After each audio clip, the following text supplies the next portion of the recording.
حضرت علی رضی اللہ تعالی عنہ گھر میں داخل ہوئے. صبح کا وقت ہے. حضرت علی رضی اللہ تعالی عنہ گھر میں داخل ہوتے ہیں. حضرت علی جب گھر میں داخل ہوتے ہیں تو عجیب و غریب حالت دیکھتے ہیں کہ فاطمہ رو رہی ہے. اب صبح کا وقت ہے, فاطمہ رو رہی, آنکھوں سے آنسو جاری ہے, اور حضرت علی دیکھتے ہیں کہ فاطمہ چکی پیسنے کے لیے تیار ہے, اور قریب میں پانی گرم ہو رہا ہے, اور قریب میں کپڑے رکھے ہیں جس کو دھونا ہے. اب حضرت علی حیران ہو جاتے ہیں کہ میں تو روزانہ صبح گھر میں آتا ہوں, لیکن کبھی میں نے یہ تو نہیں دیکھا کہ میری بیوی فاطمہ رو رہی ہو اور پانی گرم ہو رہا ہو, کہیں کپڑے دھلنے کی تیاری ہو رہی ہو, کہیں چکی پیسنے کی تیاری ہو رہی ہو. بس حضرت علی رضی اللہ تعالیٰ عنہ گھبرا جاتے اور اپنی بیوی فاطمہ سے پوچھتے ہیں کہ آخر یہ کیا معاملہ, یہ صبح صبح فجر کے وقت کیا عالم ہے کہ تم رو رہی ہو, یہ ساری چیزیں تیار ہو رہی تھی. روایت کے اندر ہے حضرت فاطمہ کوئی جواب نہیں دیتی. حضرت علی جیسے جیسے سوال کرتے فاطمہ کا رونا اور زیادہ ہو جاتا. حضرت علی بہت سوال کرتے اور فاطمہ دھاڑے مار کر روتی ہے. اخیر میں حضرت علی کہتے ہیں کہ تجھے خدا کا واسطہ ہے, مجھے بتا دے تو کیوں رو رہی ہے, اور صبح میں یہ کیا حال ہے کہ پانی گرم ہوتا ہے, کہیں کپڑے دھلے جا رہے ہیں, کہیں کچھ تیاری ہو رہی, آخر کیا معاملہ ہے. بس حضرت فاطمہ رونے لگتی اور رو کر کہتی ہے کہ میں آپ سے کیا بتاؤں, رات کو میں نے خواب دیکھا.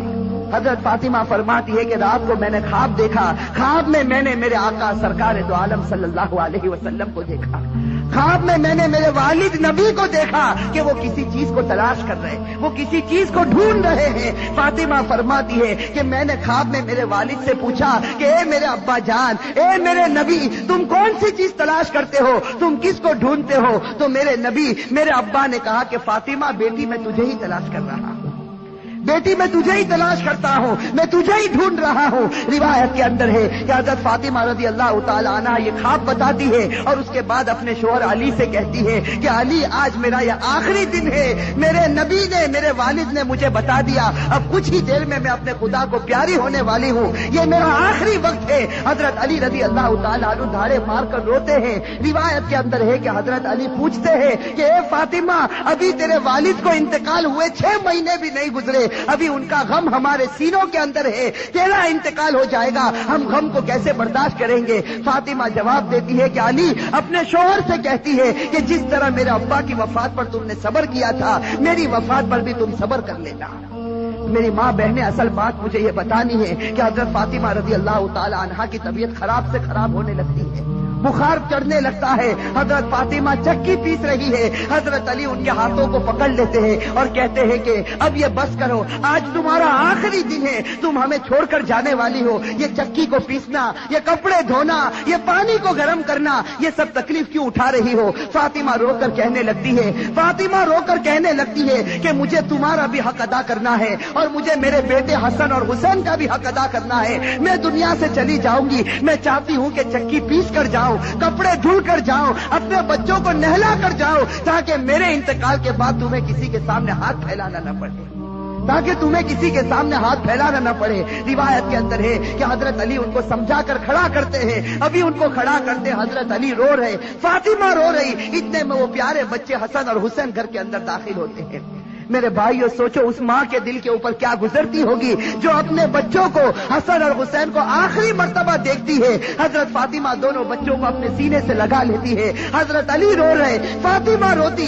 ان کا رونا دیکھ کر وہ 2 معصوم بچوں کو رونا آ جاتا. وہ 2 معصوم بچے جب روتے ہیں اور اپنی ماں سے پوچھتے ہیں کہ ماں تو کیوں روتی ہے, اپنے باپ سے پوچھتے ہیں کہ ابا جان تم کیوں روتے ہو, علی کوئی جواب نہیں دیتے, فاطمہ کوئی جواب نہیں دیتی. فاطمہ صرف بچوں سے اشارہ کرتی ہے کہ تم میرے والد کی قبر کے اوپر چلے جاؤ, تم میرے نبی کی قبر پر چلے جاؤ. تاریخ میں یہ بات لکھی ہے کہ حسن اور حسین دونوں معصوم بچے ہیں, دونوں لاڈلے بچے ہیں, نبی کی قبر کے اوپر جاتے ہیں, ابھی قبر کے اوپر کھڑے ہوتے ہیں کہ اندر سے آواز آتی ہے, حضرت محمد رسول اللہ صلی اللہ علیہ وسلم کی آواز آتی ہے کہ اے میرے نواسے, تم اپنی ماں کے پاس چلے جاؤ, میرے پاس تو تم بعد میں بھی آ سکتے ہو, لیکن آج آخری دن ہے, اس دن کے بعد تمہیں اپنی ماں کا چہرہ نظر نہیں آئے گا.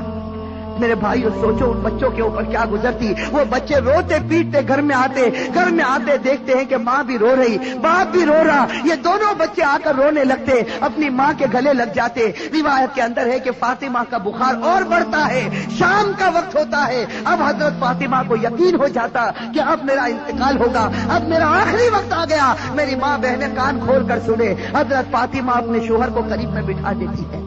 حضرت فاطمہ علی رضی اللہ تعالی عنہ کو قریب میں بٹھاتی ہے اور حضرت فاطمہ کہتی ہے, اپنے شوہر سے کہتی ہے کہ میں 3 بات تمہارے سامنے رکھتی ہوں. میری ماں بہنیں اس بات کو سنیں اور سوچیں کہ ہم اپنی زندگی کو کیسے بدلیں.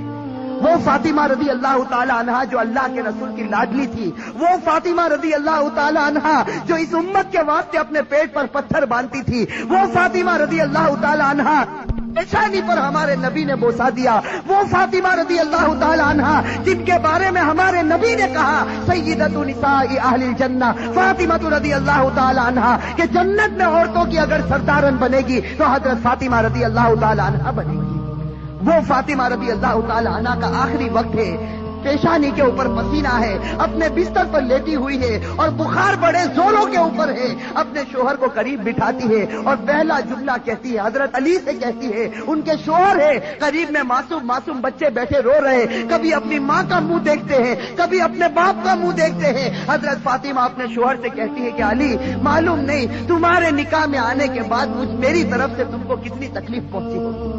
فاطمہ کہہ رہی کہ اے میرے شوہر معلوم نہیں جب سے میں تمہاری نکاح میں آئی ہوں معلوم نہیں میری وجہ سے تم کو کتنا دکھ اٹھانا پڑا ہوگا, تم کو میری وجہ سے کتنی تکلیف اٹھانی پڑی ہوگی. فاطمہ کہتی ہے میرے شوہر خدا کے واسطے میرے مرنے سے پہلے مجھے معاف کر دے. اپنے شوہر سے کہتی ہے کہ میرے مرنے سے پہلے مجھے معاف کر دے تاکہ قیامت کے میدان میں مجھے میرے نبی کے سامنے ذلیل نہ ہونا پڑے, مجھے میرے والد کے سامنے رسوا نہ ہونا پڑے. اے میرے شوہر میں نے تیرے حق میں کوتاہی کی, میں نے تیرے حق میں غلطی کی, میری طرف سے تجھے دکھ پہنچا ہے, اے میرے شوہر مجھے معاف کر دے. روایت میں ہے کہ علی دھاڑے مار کر رونے لگتے, فاطمہ کے سر پر ہاتھ پھیرتے اور کہنے لگتے فاطمہ تو غم مت کر, آج فکر میں کرتا ہوں کہ تو نبی کی بیٹی تھی لیکن میں تیرا حق ادا نہ کر سکا, تو نبی کی بیٹی تھی میں تیرا حق ادا نہ کر سکا. اور اس کے بعد علی ایک لمبی سانس لے کر رو کر کہتے ہیں کہ فاطمہ مجھے معلوم ہے جب سے تو میرے گھر پر آئی ہے تجھے 2 وقت کی روٹی کبھی نصیب نہیں ہوئی. میرے بھائی اور روایت کے اندر ہے کہ فاطمہ رضی اللہ تعالی عنہا دھاڑے مار کر روتی ہے اور کہتی ہے, ایک دوسری بات کہتی ہے کہ میرے شوہر میرے انتقال کے بعد تمہیں جس عورت کے ساتھ نکاح کرنا ہو کر لینا.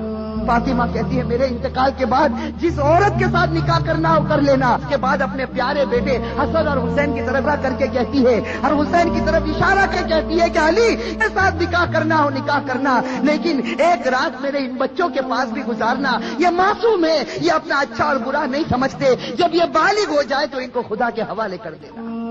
اور تیسری بات میری ماں بہنیں کان کھول کر سنیں, یہ ہمارے نبی کی بیٹی کی آخری وصیت, ہمارے نبی کی لاڈلی بیٹی کی آخری وصیت.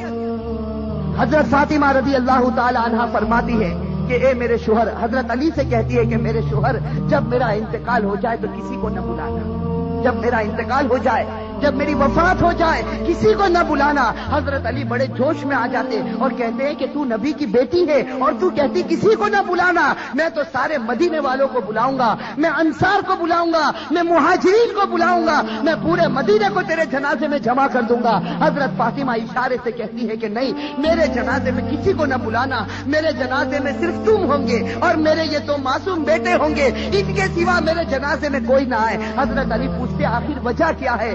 حضرت فاطمہ رونے لگتی اور رو کر کہنے لگتی ہے کہ میرے والد نے مجھ سے کہا تھا کہ بیٹی پردے میں رہنا, میرے والد نے مجھ سے کہا تھا بیٹی پردے میں رہنا, میں نے میری والد کی بات کو پورا کر لیا. زندگی میں کسی مرد نے میرے بدن کو نہیں دیکھا, میں چاہتی ہوں کہ موت کے بعد بھی کوئی میرے بدن کو نہ دیکھے, میں چاہتی ہوں موت کے بعد بھی کوئی غیر آدمی میرے جسم کی طرف نگاہ نہ اٹھائے. میری ماں بہنیں آج اسی بات سے ہمیں شرم آتی ہے.